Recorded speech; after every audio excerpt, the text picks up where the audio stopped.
Halo, selamat sore.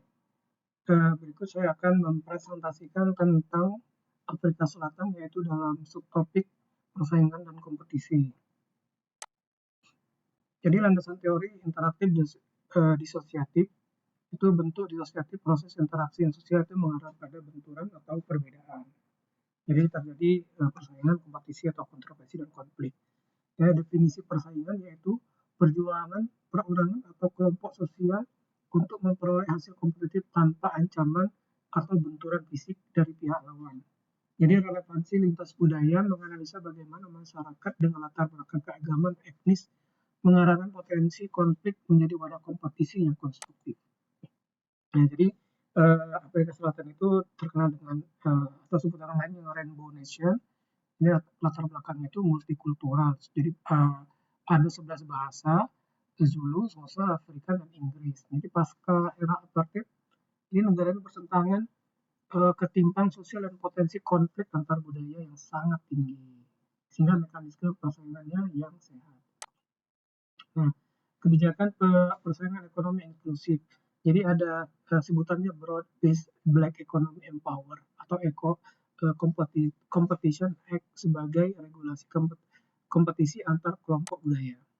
Nah, di sini narasi BBBE kompetisi competition dan competition act. Jadi kompetisi bisnis adil pasca apartheid.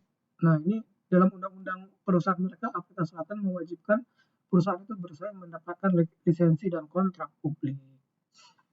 Kemudian analisa persaingan ekonomi di BBBE, jadi ada itu aturan infrastruktur, kemudian mencegah benturan fisik, secara umumnya kemudian interkultural dalam manajemen.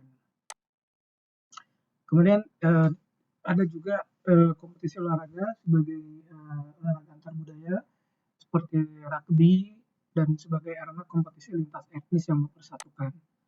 Nah, jadi misalnya arena rivalry yang membangun integrasi. Jadi rugby dan Afrika Selatan itu dahulu dipandang sebagai simbol pemisah etnis. Nah, sekarang itu sudah menjadi pemersatu.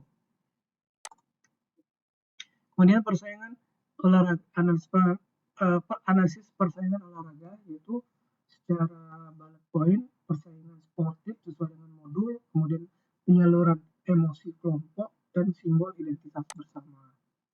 Nah, dalam bentuk jadi perbandingan dua bentuk persaingan. Jadi kalau ada kompetisi itu pasar usaha, kemudian liga domestik, terus kalau di aturan main studi kasus yang satu dan dua antara contohnya olahraga dan ekonomi itu undang-undang kompetisi, kemudian regulasi pertandingan. Nah, aktor yang terlibat itu perusahaan, pengusaha, tenaga dan etnis. Kalau rugby itu kelompok provinsi, atlet etnis dan supporter. Kemudian lintas budaya itu pemerataan akses ekonomi. Nah, kalau di kasus dua di olahraga yaitu kebanggaan nasional atau koalisi antar etnis.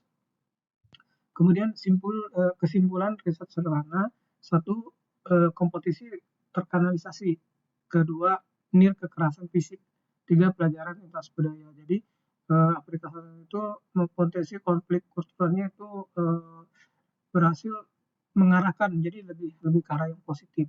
Kemudian kalau di materi sesuai dengan materi kuliah, persaingan kedua bidang itu ketat tanpa menimbulkan benturan fisik. Kemudian selanjutnya itu di olahraga atau lintas budaya, pelajaran budayanya mereka fair play regulasi adalah syarat mutlak bagi interaksi